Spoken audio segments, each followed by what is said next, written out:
Power BI क्या है और हम इसको कहाँ इस्तेमाल कर सकते हैं। ये कैसा टूल है और इसकी मार्केट में क्या डिमांड है, आज मैं आपको सब समझाऊंगा और आपको मैं हैंड्स ऑन भी करवाऊंगा। पावर बीआई को यूज़ किस तरह किया जाता है इसका भी मैं आज आपको डेमो दूंगा। तो आप मेरे साथ बने रहिए और मेरा चैनल भी सब्सक्राइब कर दें ताकि आपको ऐसी इंफॉर्मेटिव वीडियोस मिलती रहें। पावर बीआई जो है एक टूल है जो कि डेटा को विजुलाइज करने के लिए काम आती है। ये एक माइक्रोसॉफ्ट की टूल है। पावर बीआई नाम से ही जाहिर है, power power means terms for powerful and BI is business intelligence. ये क्या करती है टूल के आपका जो मल्टीपल सोर्सेज से डेटा होता है जो कि आज हम यूज़ कर रहे हैं और डेटा की एक दुनिया में एक बहुत बड़ी डिमांड है, उसको हमने विजुलाइज करने के लिए डिफरेंट डिफरेंट टूल्स डेवलप किए हैं। सो माइक्रोसॉफ्ट का ये जो टूल है, ये बहुत ही एक यूज़र फ्रेंडली टूल है जिसके लिए कोई ज़्यादा अमेजिंग आपको कोडिंग या प्रोग्रामिंग की स्किल्स नहीं चाहिए। कोई भी एक बिजनेस एनालिस्ट इसको आराम से यूज़ कर सकता है और अपने डेटा को एनालाइज कर सकता है, कुछ भी उससे रिजल्ट अखज़ कर सकता है और बता सकता है कि आगे फ्यूचर में बिजनेस ग्रो करेगा या प्रॉफिटेबल रहेगा या और भी डिफरेंट उसके एस्पेक्ट्स हो सकते हैं। तो इन इन शॉर्ट हमें डेटा विजुलाइज करने के लिए और डेटा को एनालाइज करने के लिए पावर बीआई टूल जो है उसको यूज़ करना होता है। अच्छा, पावर बीआई जो है माइक्रोसॉफ्ट की वेबसाइट पे अवेलेबल है, आप यूआरएल नोट कर लें powerbi.microsoft.com। आप ये जब देखेंगे तो आपको एक वेबसाइट यहाँ पर खुलेगी जहाँ पर इसके डिफरेंट ऑप्शंस हैं। आप प्रोडक्ट्स देख सकते हैं, पावर बीआई की डेस्कटॉप वर्जन भी अवेलेबल है, प्रो प्रीमियम ये इसके सब्सक्रिप्शन है और डिफरेंट फीचर्स इसके अंदर ऐड ऑन होते हैं। मोबाइल के ऊपर पावर बीआई है, पावर बीआई एम्बेडेड है और रिपोर्टिंग सर्वर है। पावर बीआई क्योंकि फॉर एजुकेशन पर्पस आप डाउनलोड कर सकते हैं और इसका फ्री वर्जन यहाँ पर अवेलेबल है। अगर आप ट्राई फ्री पे क्लिक करेंगे तो ये आपसे अकाउंट मांगेगा और अपना आप हॉटमेल का या जो भी माइक्रोसॉफ्ट का अकाउंट है उसके क्रेडेंशियल्स प्रोवाइड करेंगे तो आप इसको फ्री वर्जन भी इसका यूज़ कर सकते हैं। हाउएवर हमारे पास इसके डिफरेंट प्राइसिंग मॉडल्स मौजूद हैं। आप यहाँ पर देख सकते हैं इसकी प्राइसिंग क्या है। पावर बीआई प्रो जो है वो $13, जो अराउंड ऑलमोस्ट $14 पर यूज़र पर मंथ है। और प्रीमियम जो है मोस्टली बड़ी किसी कंपनीज में अगर आप कॉरपोरेट में काम कर रहे हैं तो उसके लिए ये लाइसेंस चाहिए होता है। आई वुड रिकमेंड कि अगर आप अपना कोई फ्रीलांस काम कर रहे हैं या प्रोफेशनल कोई डैशबोर्ड बना रहे हैं तो ये एक जो लाइसेंस है इनफ है। अच्छा, ये लाइसेंस जो डिपेंड करता है आपके नंबर ऑफ यूज़र्स डिपेंड करते हैं कि कितने लोग आपका डैशबोर्ड यूज़ कर सकते हैं, शेयर कर सकते हैं या डिज़ाइन कर सकते हैं। और अगर डिज़ाइन के साथ साथ शेयर कर सकते हैं तो ये लाइसेंस उसको रिप्रेजेंट करता है। तो पर यूज़र लेट से आपकी ऑर्गेनाइजेशन में 10 लोग हैं और उनमें से आप सिर्फ आप ही एक डैशबोर्ड डिज़ाइन करते हैं तो आपको ही सिर्फ एक लाइसेंस चाहिए होगा। बाकी आप ये रिपोर्ट्स जो है वेब पर पब्लिश कर सकते हैं। लेकिन अगर आप चाहते हैं कि ये मैं वेब पर पब्लिश ना करूं और दूसरे लोग भी रिपोर्ट्स को एनालाइज कर सकें और डेस्कटॉप वर्जन अगर आप डाउनलोड करते हैं और ग्राफ्स आप शेयर करते हैं या डैशबोर्ड शेयर करते हैं तो उसके लिए आपको लाइसेंस हर यूज़र का चाहिए होगा। तो टोटल आपको फिर 10 लाइसेंस चाहिए होंगे। ये एक डिटेल डिस्कशन है, आज ये हमारा टॉपिक नहीं है, लेकिन मैं आपको जस्ट ओवरव्यू देने के लिए आपको समझा रहा हूँ कि लाइसेंस इसका किस तरह काम करता है। लेकिन आपको फॉर एजुकेशन पर्पस सीखना है तो आप यहाँ पर try power BI for free, try now पे क्लिक करके पावर बीआई डाउनलोड कर सकते हैं, इंस्टॉल कर सकते हैं उसका डेस्कटॉप वर्जन और उससे फ़ायदा उठा सकते हैं। तो आज हमारा जो टॉपिक है सबसे पहले ये है कि पावर बीआई अगर मैंने इंस्टॉल कर लिया और अब मैं क्या करूँ। तो सबसे पहले आपको इस तरह की कुछ स्क्रीन दिखेगी। ये आपके पावर बीआई की स्क्रीन है जिसके लेफ्ट के ऊपर आपको कुछ फील्ड्स दिखेंगी, विजुअलाइजेशन के ग्राफ्स दिखेंगे, ये आपका डैशबोर्ड होगा। ये सारे ऑप्शन, ये एक रिबन है जिसके ऊपर मल्टीपल ऑप्शंस है। इन सब के मैं गो थ्रू करूंगा, आपको समझाऊंगा, लेकिन उससे पहले मैं बता दूं आपको कि आज मैं क्या टॉपिक कवर करने वाला हूं। तो सबसे पहले मैं आपको बताऊंगा कि import data from Excel file. Actually ये सबसे बेसिक है, मैं आपको सबसे पहले सिखाऊंगा कि एक्सेल फाइल से डेटा किस तरह एक्सपोर्ट किया जाता है। एक्सेल आपको आइडिया होना चाहिए कि एक्सेल क्या चीज़ है। एक्सेल हम डे टू डे अगर कोई ऑपरेशंस है तो उसके अंदर हम यूज़ करते हैं, चाहे वो सेल्स का ऑपरेशन हो, कोई भी एक कॉर्पोरेट की कैलकुलेशन हो, कोई अकाउंटिंग हो, तो बेसिकली हम एक्सेल यूज करते हैं। It's like powerful tool. ये कोई डेटाबेस मैनेजमेंट सिस्टम नहीं है, लेकिन आपको एटलीस्ट आपके जो normally day to day operations है उसके अंदर ये बहुत यूज़फुल होती है। तो ऑलमोस्ट हमारा जो डेटा किसी ईआरपी से भी एक्सपोर्ट होता है या ऑफलाइन मोड में होता है, तो हम उसको एक्सेल में ही एक्सपोर्ट करते हैं। तो ये बिल्कुल बेसिक चीज़ें मैं आपको दिखाऊंगा कि एक्सेल से किस तरह डेटा एक्सपोर्ट किया जाता है। और लेटर ऑन अगर हमारे पास टाइम हुआ तो मैं आपको एडवांस में थोड़ा इसकी एडवांस यूजेज भी बता दूंगा कि अगर एक्सेल ना हो, ऑफलाइन मोड में हम ना जाएं, तो ऑनलाइन मोड में हम रियल टाइम डेटा किस तरह कनेक्ट कर सकते हैं कनेक्टर के थ्रू। तो ऑफलाइन और ऑनलाइन भी समझाऊंगा आपको मैं। And transform data using Power Query, ये नेक्स्ट टॉपिक है कि हम हमारे पास की पावर क्यूरी क्या चीज़ है। एक नई चीज़ है बिल्कुल माइक्रोसॉफ्ट की, और ये बड़ी एक पावरफुल टूल है जो कि हमारी तमाम क्यूरीज को ऑटोमेट करती है और उसके स्टेप्स को नोट करती है, जिसमें हमें रिपीटेशन ऑफ वर्क नहीं करना पड़ता। तो ये काम बहुत आसान कर देती है। इसमें किस तरह डेटा को ट्रांसफॉर्म करेंगे ये मैं कवर करूंगा। फिर आपको मर्जिंग और अपेंड सिखाऊंगा। फिर हम डेक्स, जिसकी मीनिंग है data analysis expression, data analysis expression, ये क्या होती है। ये बिल्कुल सिमिलर टू एक्सेल के जो फॉर्मूलाज हैं, बिल्कुल उससे मिलती जुलती होती है। तो डेक्स मींस डेटा एनालिसिस एक्सप्रेशन, ये मैं आपको समझाऊंगा कि ये होती क्या है। फिर मैं आपको डैशबोर्ड की थोड़ी बहुत स्टाइलिंग किस तरह कर सकते हैं, उसको कस्टमाइज किस तरह कर सकते हैं, उसकी लुक एंड फील ये मैं बताऊंगा।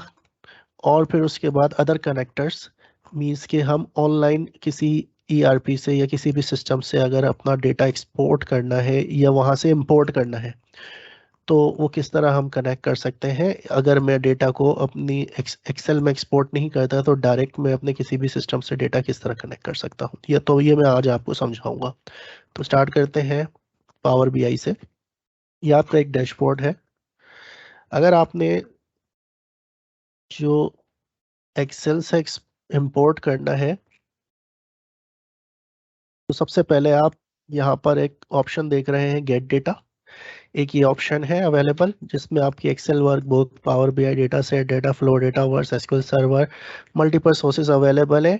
और इसके अलावा भी एक शॉर्टकट यहाँ पर अवेलेबल है, आप देख सकते हैं एक्सेल वर्कबुक, जो कि यहाँ पर आपको टूल टिप में भी बता रहा है कि import data from Microsoft Excel workbook. आप इस पर क्लिक करेंगे। लेट्स से अगर आपने कोई एक्सेल अपनी सेव की हुई है, तो आप उसको सेलेक्ट कर सकते हैं। जैसे कि मैंने यहाँ पर एक एक्सेल जो है सेव करी हुई ऑलरेडी डेटा के नाम से, मैं उसको सिलेक्ट कर लूंगा और यहाँ पर आपको एक छोटा सा पॉपअप अपेयर हो जाएगा, जिसमें आपको ये बताएगा कि मैंने डेट ये शीट सेलेक्ट करी थी, और उसके अंदर जो है एक शीट जिसका नाम है sales of ticket, sale of tickets. तो ये मेरे पास कुछ डेटा कुछ इस तरह एक ओवरव्यू नजर आएगा, जिससे मुझे ये मालूम होगा कि मैंने शीट जो है वो सही सेलेक्ट करी है या नहीं करी है, या यही शीट थी या डिफरेंट शीट थी। तो ये आपको एक ओवरव्यू के लिए है। अच्छा, नीचे जो ऑप्शन है, दो ऑप्शन अवेलेबल है, लोड के और ट्रांसफॉर्म डेटा। लोड क्या है, ट्रांसफॉर्म क्या है। लोड ये है कि अगर जैसे ही मैं लोड पे क्लिक करूंगा तो डायरेक्ट मेरे डैशबोर्ड पे ट्रांसफर होगा। और अगर मैं ट्रांसफॉर्म करना चाहूँ, मींस के मेरा डेटा लेट से रॉ फॉर्म के अंदर है, मैं उसके अंदर थोड़ी तब्दीली करना चाहता हूँ, कुछ अपनी पसंद की रॉज उसके अंदर लाना चाहता हूँ, अपने कुछ कॉलम्स वहां से निकालना चाहता हूँ, तो उसको कहते हैं ट्रांसफॉर्म डेटा। तो फिलहाल मैं ट्रांसफॉर्म डेटा पे क्लिक करता हूँ।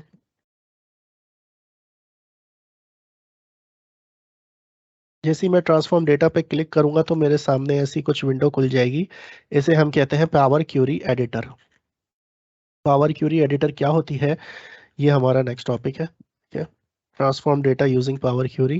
पावर क्यूरी क्या होती है, पावर क्यूरी एक माइक्रोसॉफ्ट की ऐसी टूल है जो कि एक्सेल के ऊपर भी अवेलेबल है, और जो ऑफिस 365 के न्यू वर्जन आ रहे हैं उसके ऊपर अवेलेबल है, और पावर बीआई के ऊपर भी अवेलेबल है। पावर क्यूरी करती क्या है कि अगर आपको याद होगा कि हम पहले मैक्रोज एक्सेल के यूज़ किया करते थे, सो यूजुअली आपको उसके लिए कोडिंग स्किल्स चाहिए होती थी।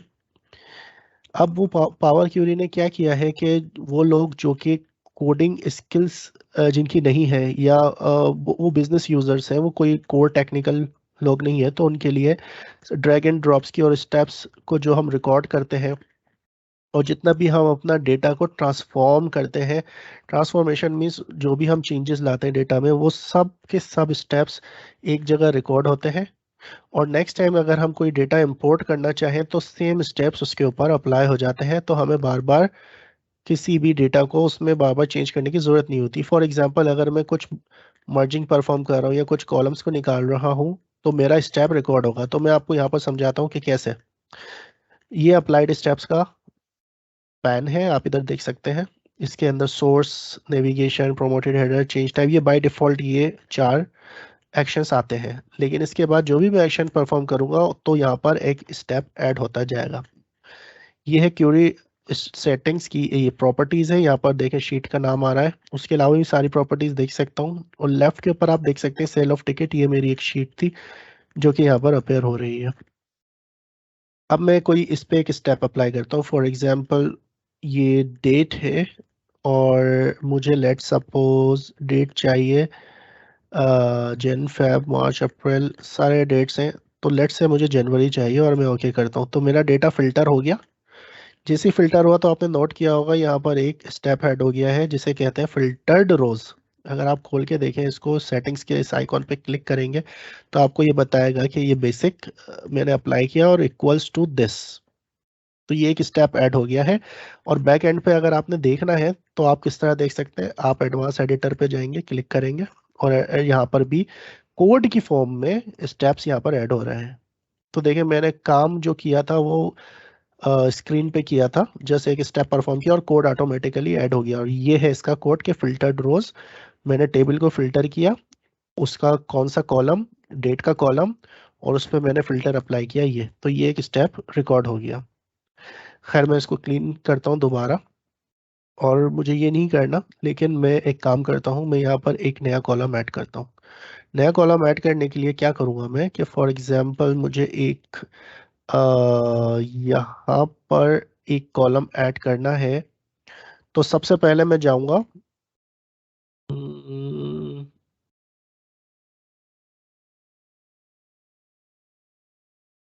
ऐड कॉलम, और यहाँ से ये मुझे पूछेगा कि मैं क्या कौन सा कॉलम, कॉलम फ्रॉम एग्जाम्पल और फ्रॉम सिलेक्शन और अ कस्टम कॉलम। सो मैं कस्टम कॉलम सेलेक्ट कर लूँगा। कॉलम का मैं नाम देता हूँ, लेट सपोज मैं कॉलम का नाम देता हूँ कि टिप, लेट सपोज मैं इसको कहता हूँ कि ये जो डेटा है मेरा ईयर ऑफ 2023 का है, ठीक है। तो मैं कहता हूँ कि ईयर, दैट्स इट। और मैं इसको, या फॉर एग्जांपल, हाँ मुझे याद आ गया, एक काम करते हैं, मैं इसको देता हूँ यहाँ पर सिर्फ मंथ लिख देंगे हम, तो ये बहुत आसान हो जाएगा। तो मैं डेट से ही इसको सेलेक्ट करता हूँ, इंसर्ट करता हूँ, और लेट्स से ये ओके कर दिया। तो यहाँ पर यही एक कस्टम कॉलम ऐड हो गया। तो आप देख सकते हैं यहाँ पर देखें एडिट कॉलम का स्टेप आ गया। अगर मैं इसको रीनेम करता हूँ, लेट्स से मैं इसको कहता हूँ डेट, कस्टम डेट, तो देखिए एक और यहाँ पर स्टेप ऐड हो गया ऐड कॉलम के बाद रीनेम्ड कॉलम का। यानी मैंने, अगर मैं पीछे स्टेप पे जाऊं तो देखिए मेरा जो है ये क्या है। अगर मैं इस स्टेप पे आता हूँ वापस तो दिखाता है कि यहाँ पर कोई कॉलम नहीं है, लेकिन नेक्स्ट स्टेप पे जाता हूँ तो मुझे दिखाता है कि ये कॉलम मैंने ऐड किया, फिर नेक्स्ट स्टेप पे गया तो ये कॉलम ऐड हो गया। ये बिल्कुल तमाम स्टेप्स जो है एक एक करके ऐड हो रहे हैं। तो ये मुझे बताता है कि मैंने प्रीवियस स्टेप में क्या किया, फिर प्रीवियस स्टेप में क्या किया। तो मुझे तमाम स्टेप्स, जैसे अगर मैं कुछ भूल जाता हूँ, मैंने एक VLOOKUP लगाया और लगाने के बाद मैंने वैल्यूज को लेट्स से लिंक हटा दिया, तो अब यूजुअली क्या होता है प्रैक्टिकली कि आप कंफ्यूज हो जाते हो कि आपने क्या किया था और भूल जाते हो। अगर आप वो फाइल आप 6 महीने बाद खोल लो, 3 महीने बाद खोल लो, आपको याद नहीं रहता आपने कौन सा फॉर्मूला लगाया था। उसके लिए ये बहुत ही अमेजिंग टूल है, और आपके स्टेप्स यहाँ पर रिकॉर्ड हो रहे होते हैं। तो जब भी आप दोबारा कोई डेटा को रिफ्रेश करते हैं या कोई नई शीट लाते हैं तो ये फॉर्मूलाज ऑलरेडी अप्लाई हुए हुए होते हैं। तो मैं आपको एक एग्जांपल देता हूँ, लेट्स से मैं वो शीट खोलता हूँ जो मैंने अभी यहाँ पर अपलोड करी है। मैं एक काम करता हूँ, यहाँ इस शीट के अंदर मैं 2 दिसंबर को एक इनवॉइस ऐड करता हूँ, लेट्स से 800 डॉलर्स की फॉर एग्जांपल, और कॉस्ट ऑफ सर्विस में 200 रख देता हूँ। सी, मैंने ये वाला कॉलम नया ऐड किया है, मैं इसको सेव कर देता हूँ। अब आप यहाँ पावर बीआई पे देखें, पावर बीआई में मैंने फर्स्ट तक यहाँ तक ऐड किया हुआ था, ठीक है। अभी आप देखिएगा कि इसमें होता क्या है। इसमें सिर्फ मुझे यहाँ करना होगा रिफ्रेश, ठीक है। मैं रिफ्रेश प्रीव्यू करता हूँ और देखें ये ऑटोमेटिकली यहाँ पर आपने नोटिस किया होगा, ऑटोमेटिकली ये रो यहाँ पर ऐड हो गई और सेम यही स्टेप इनके ऊपर अप्लाई हुआ है, ठीक है। अमेजिंग चीज़ है ना ये। तो आगे चलते हैं। अभी लेट्स से ये मैंने ट्रांसफॉर्म कर दिया, यहाँ पर एक ऑप्शन है क्लोज एंड अप्लाई का। तो मैं पावर क्यूरी एडिटर को अगर मैंने अप्लाई करना है, मैं क्लोज नहीं करना चाह रहा, तो मैं यहाँ पर सेव कर देता हूँ। लेकिन अगर मुझे अब काम नहीं करना आगे, और तो मैं इसको डायरेक्ट क्लोज एंड अप्लाई या क्लोज कर सकता हूँ, ठीक है। तो मैं क्लोज एंड अप्लाई करता हूँ। सो जो भी मैंने चेंजेस करे थे वो अप्लाई हुए होंगे और वो फील्ड्स यहाँ पर फील्ड्स में अपेयर हो जाएंगी। तो सेल ऑफ टिकट यहाँ अपेयर हो गया।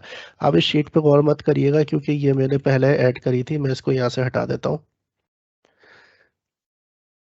मेरी जो फ्रेश शीट है वो ये है, sales of ticket, sale of tickets, right. इसके अंदर जो कॉलम्स है अमाउंट, कॉस्ट ऑफ सर्विस और कस्टम डेट, डेट, ये सब अवेलेबल है। अच्छा, ये सम का साइन आ रहा है, इट मींस ये जो अमाउंट है ये न्यूमेरिक फील्ड है, ये अमाउंट की फील्ड है, इसलिए सम का साइन आ रहा है, तो ये समीशन होगी। अच्छा जी, तो फील्ड्स तक तो हो गया। अब मैं क्या करूंगा, मैं लेट सपोज एक ग्राफ बनाता हूँ आपके लिए और आपको ग्राफ बना के दिखाता हूँ कि ग्राफ कैसे बनता है और ये फील्ड्स कैसे सिग्निफिकेंट है एक ग्राफ के लिए और डैशबोर्ड के लिए, राइट।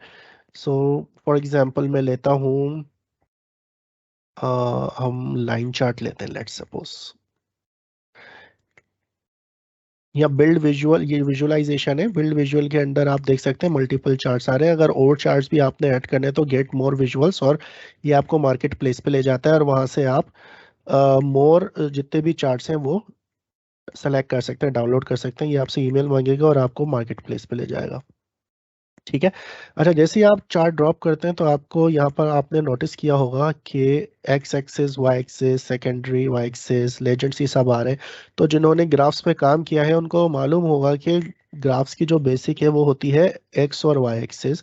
अगर 2 डायमेंशनल ग्राफ्स हैं तो, और 3 डायमेंशनल है तो जी एक्सिस भी होता है। फिजिक्स में या मैथमेटिक्स में सबने पढ़ा होगा। तो सेम वही कॉन्सेप्ट यहाँ पर अप्लाई होता है।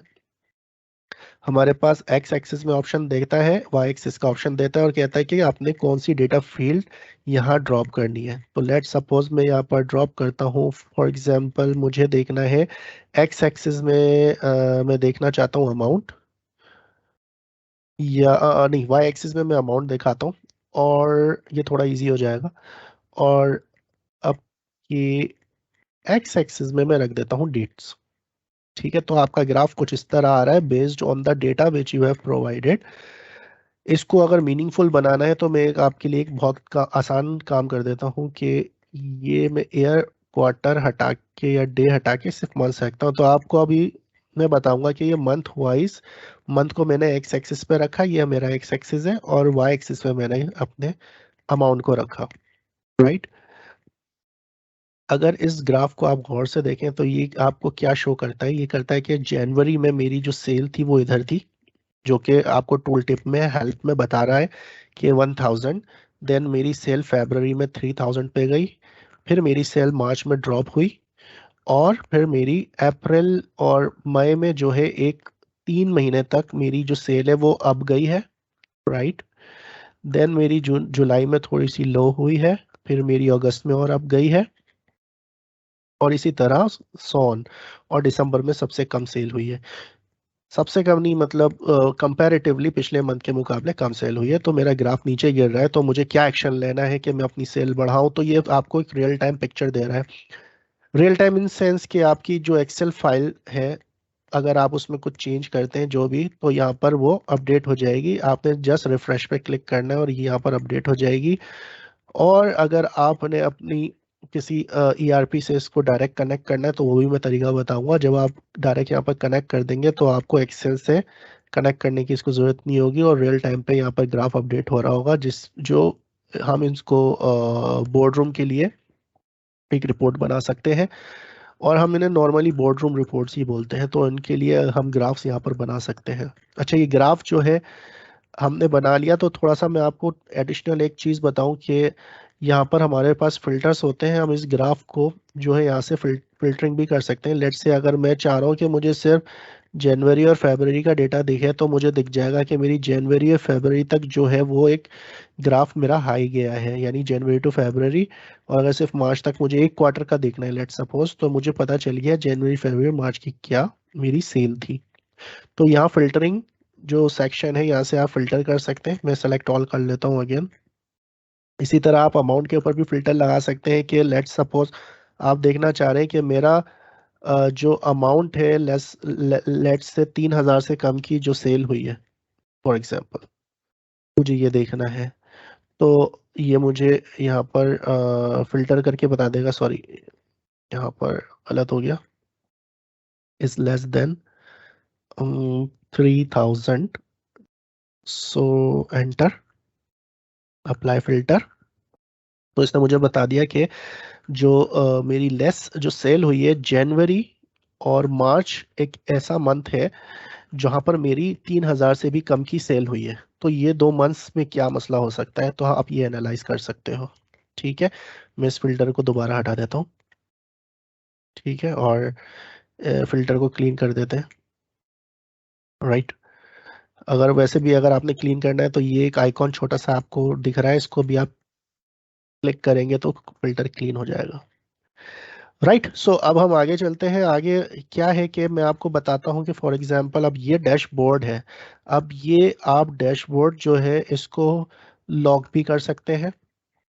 राइट, मैं व्यू में जाऊंगा और लॉक ऑब्जेक्ट्स करूंगा, तो कोई भी अगर जो ये डैशबोर्ड देख रहा होगा या उसके पास इसका एक्सेस होगा, तो वो इसको हिला नहीं सकता, कुछ चेंज नहीं कर सकता, देखें मूव कुछ नहीं कर सकता। लेकिन अगर मैं लॉक नहीं करूंगा तो एक्सीडेंटली कोई भी इसको चेंज कर सकता है, या मैं भी इसको चेंज कर सकता हूँ।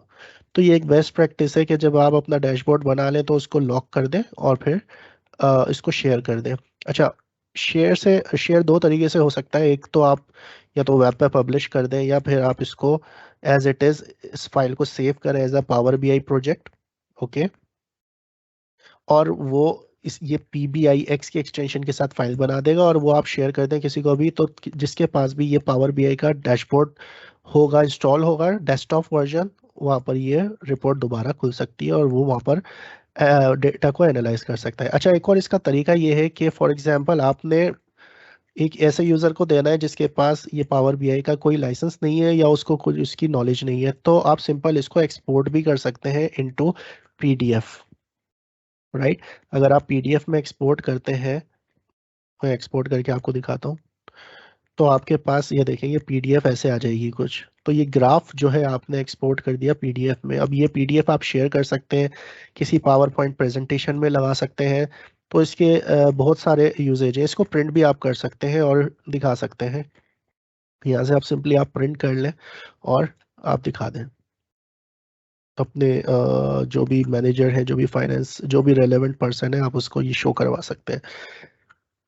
ठीक है जी, तो आगे बढ़ते हैं। अच्छा, मेरा एक और टास्क है मर्जिंग एंड अपेंड। मैं आपको थोड़ा समझा देता हूँ मर्जिंग और अपेंड क्या होती है। मर्जिंग और अपेंड जो है इज वेरी इजी थिंग। थोड़ा सा इसका कॉन्सेप्ट इस तरह है कि फॉर एग्जांपल आपके पास दो टेबल्स हैं, दो टेबल्स लेट से दो शीट्स है। अभी एक शीट तो ये थी जो मैंने आपको दिखाई डेटा, ठीक है, इसके अंदर मंथली आपके पास डेटा था ईयर ऑफ 2022 का। नाउ फॉर लेट्स सपोज आपने इस शीट को चेंज नहीं करना, आपने ये जस्ट अपने सिस्टम से एक्सपोर्ट करी है, और एक्सपोर्ट करने के बाद आपने जस्ट एक जगह एक फोल्डर में सेव कर दी। अब आप इसमें कोई अपेंड नहीं करेंगे, और this is the right practice. Now अब आप दूसरे ईयर में है और एक नई शीट एक्सपोर्ट करते हैं फॉर एग्जांपल। तो मैं आपको बताता हूँ कि आपने करना क्या है। मैं इसी को एक और फाइल बना लेता हूँ, data for 2023 let's suppose. Okay, तो मैं इसको करता हूँ सेव, और इसके अंदर मैं सिर्फ 2023 की इंफॉर्मेशन डालता हूँ just for an example. So 2023 January and 2023 फरवरी। थोड़ा सा अमाउंट चेंज कर देते हैं ताकि थोड़ा फर्क आपको दिखे मैं करना क्या चाह रहा हूँ। और यहाँ पर करते हैं 500। ठीक है, मैं ये फाइल सेव कर देता हूँ। ठीक है, तो अब आप देखेंगे यहाँ पर एक और फाइल आ गई। अब लेट्स सपोज इस डेटा को तो मैंने छेड़ना नहीं है क्योंकि ये एक्सपोर्ट हुआ है और ये लॉक हुआ हुआ है फॉर एग्जांपल। अब इसने आपने इस डेटा को नहीं छेड़ना, आपने एक नई फाइल है एक्सपोर्ट करी अपने सिस्टम से और यहाँ इस फोल्डर में डाल दी। और लेट्स से कोई एक जॉब चल रही है जो हर महीने आपकी एक एक्सेल शीट को एक्सपोर्ट करके एक फोल्डर में रख देती है। अब आपने वो पावर बीआई में उठानी है। कैसे उठानी है वो दिखा देता हूँ मैं आपको। तो हम जाते हैं यहाँ पर पावर बीआई डैशबोर्ड पे अगेन, राइट। और एक एक्सेल में, बल्कि मैं एक्सेल, हाँ एक्सेल कर लेते हैं। ठीक है, मैं पूरा फोल्डर भी इंपोर्ट कर सकता था लेकिन वो बाद में मैं आपको बताऊंगा कि पूरा फोल्डर किस सिनेरियो के अंदर हम इंपोर्ट करते हैं। तो लेट्स से अब मैं ये शीट 2023 सेलेक्ट करता हूँ इधर। आपको मालूम होगा अब क्या होगा नेक्स्ट स्टेप, एक पॉपअप आएगा और उसमें मुझे ओवरव्यू दिखाएगा सेल ऑफ टिकट का। मैं इसको सेलेक्ट करके वेरीफाई कर सकता हूँ हाँ ये मेरे कॉलम्स हैं, ठीक है। एंड देन मैं इसको ट्रांसफॉर्म लोड भी कर सकता हूँ लेकिन मैं ट्रांसफॉर्म इसलिए कर रहा हूँ क्योंकि अब मुझे आपको दिखाना है मर्ज and append, right. So let's say this one. अब होगा क्या, देखें मेरे पास ये टेबल्स आ गए हैं। अच्छा जी, ये जो कॉलम्स हैं ये बेकार हैं, कॉलम्स ये मेरे काम के नहीं है। तो मैं सॉरी रोज, तो मैं चाहूँ तो इनको एक एक करके मैं डिलीट भी कर सकता हूँ, यहाँ से रिमूव कर सकता हूँ। लेकिन बेहतर है कि मैं फिल्टर लगा देता हूँ। तो मैं कहता हूँ कि मुझे नल नहीं चाहिए। तो देखें यहाँ पर एक स्टेप ऐड हो गया फिल्टर्ड रोज का। तो मेरे पास सिर्फ फिल्टर हो के 1 2 3 4 ये 4 रोज आ रही है, सही है।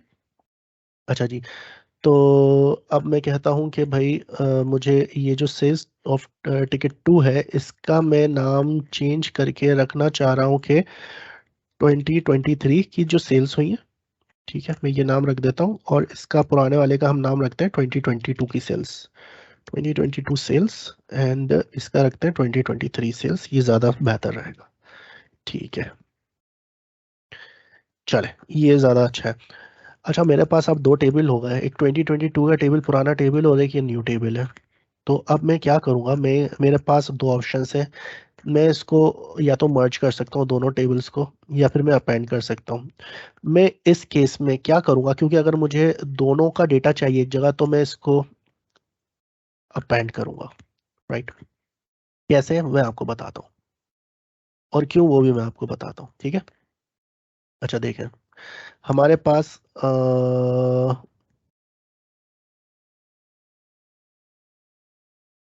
ट्रांसफॉर्म के अंदर आएंगे और यहाँ पर ऑप्शन होता है हमारे पास अपेंड का।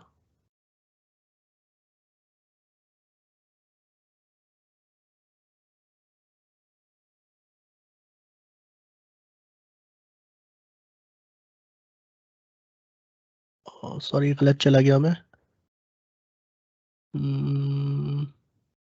मर्ज अपेंड क्यूरीज, यस। आप इस पे देखेंगे अपेंड क्यूरीज और अपेंड क्यूरीज एज न्यू। तो ये दोनों ऑप्शन है, मैं सेलेक्ट करूंगा एज न्यू। अपेंड क्यूरीज में आपको बताता हूँ।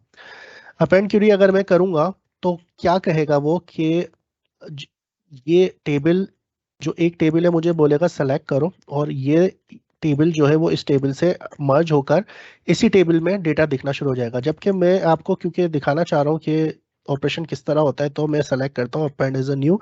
तो दोनों डेटा मर्ज अपेंड तो होंगे लेकिन एक न्यू टेबल में, ठीक है। तो मैं फर्स्ट टेबल सेलेक्ट करता हूँ 2022 की सेल्स और सेकंड टेबल है मेरा 2023। ओके, सो ये concat rows from two tables into a single table, see. सो मैं ओके करता हूँ और देखें इसने एक नया टेबल बना दिया जिसको कहा है अपेंड, राइट। मैं ये कर सकता हूँ, करेक्ट। अच्छा, आपने नोटिस किया होगा ये दो नल आ रहे हैं, वो इसलिए आ रहे हैं क्योंकि आपको याद होगा मैंने कस्टम कॉलम ऐड किया था, राइट। सो ये कॉलम मैं यहाँ से चाहूँ तो रिमूव भी कर सकता हूँ या फिर इसको रख भी सकता हूँ। वैसे मैं अगर रिमूव कर दूँ तो कोई फर्क नहीं पड़ता, यहाँ बस स्टेप ऐड हो जाना है अपेंड क्यूरी में। तो अब ये जो अपेंड है ये इसको मैं नाम दे देता हूँ सेल्स का, ठीक है, क्योंकि ये जो भी ईयर हो, लेकिन हम टेबल रखेंगे ईयर वाइज, लेकिन इन द एंड हमारा जो एक टेबल जिसमें सारी सेल आ रही होंगी, उसका नाम हम रख देते हैं सेल्स। लेट से अगर 2024 की भी सेल है तो वो अपेंड होके इसी टेबल में आ जाएगी।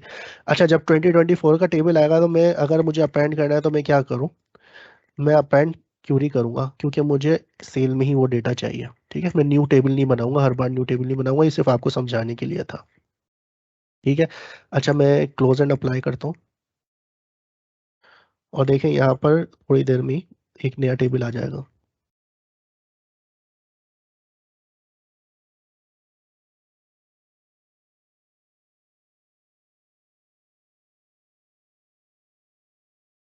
देखा, एक नया टेबल आ गया सेल्स का। तो मैं क्या करता हूँ, क्योंकि आपको ये समझाने के लिए था, मैं हमेशा अब यही टेबल ही यूज़ करूँगा। तो मैं अमाउंट मैंने रखना था, यहाँ मैं यहाँ रख देता हूँ अमाउंट, ठीक है, और ये पुराना वाला अमाउंट हटा देता हूँ। ये सेल का उठा के अमाउंट मैंने रख दिया वाई एक्सिस में, और यहाँ से ये मंथ हटा के मैं ये डेट मंथ यहाँ रख देता हूँ। ठीक है, ईयर को रखा रहने देते हैं और मंथ रखा रहने देते हैं। इससे फ़ायदा ये होगा कि मुझे पता चल जाएगा कि जैन 2023 ईयर और मंथ दोनों आ गए। तो ये मेरा एक ग्राफ रेडी हो गया विद अपेंड। सो हम यहाँ पर अप्लाई चेंजेस करते हैं। हमारे पास सारी चेंजेस यहाँ पर आ चुकी हैं। ठीक है, ये चेंजेस आपको दिख रही हैं। इस तरह आप डिफरेंट और भी ग्राफ्स बना सकते हैं। लेट्स से पाई चार्ट आप यहाँ पर बना सकते हैं, और कंपैरिजन भी कर सकते हैं ग्राफ्स का। जितने भी ग्राफ्स हैं और जो भी उसकी डिटेल आई है, तो आपने उसका कंपैरिजन भी करना होता है। वो कंपैरिजन आप दिखा सकते हैं कि जनवरी 22 में और 23 में क्या डिफरेंस है। तो आपने अगर ये दिखाना है तो आप सेलेक्ट कर लें, let's suppose January year. Okay, so year 22 में ज़्यादा सेल थी, लेकिन यहाँ पर जो थी हमें कम रिकॉर्ड हुई है, तो इसका मतलब ग्राफ नीचे आया जनवरी टू जनवरी, अगर हम कंपेयर करना चाहें। इसी तरह इसकी जगह अगर हम पाई चार्ट यूज़ करना चाहें तो पाई चार्ट में भी बता देगा कि हमारी जनवरी 22 में क्या सेल थी, और जबकि 23 के अंदर लेस सेल हुई है। तो आपने इस ग्राफिकल फिगर में भी आप उसको प्रेजेंट कर सकते हैं। नाउ जो एक ऑप्शन है वो है डेक्स। टेक्स्ट और कस्टम स्टाइलिंग, ये हम यूज़ करेंगे नेक्स्ट क्लास में, मैं आपको बताऊंगा। मेरी नेक्स्ट वीडियो का आप वेट करें, इसका पार्ट 2 मैं जल्द अपलोड करूंगा। ओके, जब तक आप जो भी मैं रिकमेंड करूंगा आप उसकी प्रैक्टिस करें, और प्रैक्टिस करने के बाद आप, कि अगर कोई क्वेश्चंस हैं तो आप नीचे कमेंट में मुझे बता दें। मैं अगली वीडियो जब बनाऊंगा इन 3 टॉपिक्स के लिए, तो मैं उसमें आपको उसका रिप्लाई ज़रूर करूंगा, कोशिश करूंगा कि सही उसका मैं जल्द से जल्द रिप्लाई आपको कर सकूं। जब तक के लिए आप मेरा चैनल सब्सक्राइब कर दें, अगर सब्सक्राइब नहीं किया, और वीडियो को भी जिसके साथ शेयर करनी हो आप शेयर कर दें। और इसके जब व्यूज़ बढ़ेंगे तो एक मोटिवेशन मिलेगी मुझे, ताकि मैं और ज़्यादा वीडियो बना सकूं। जब तक के लिए थैंक यू वेरी मच।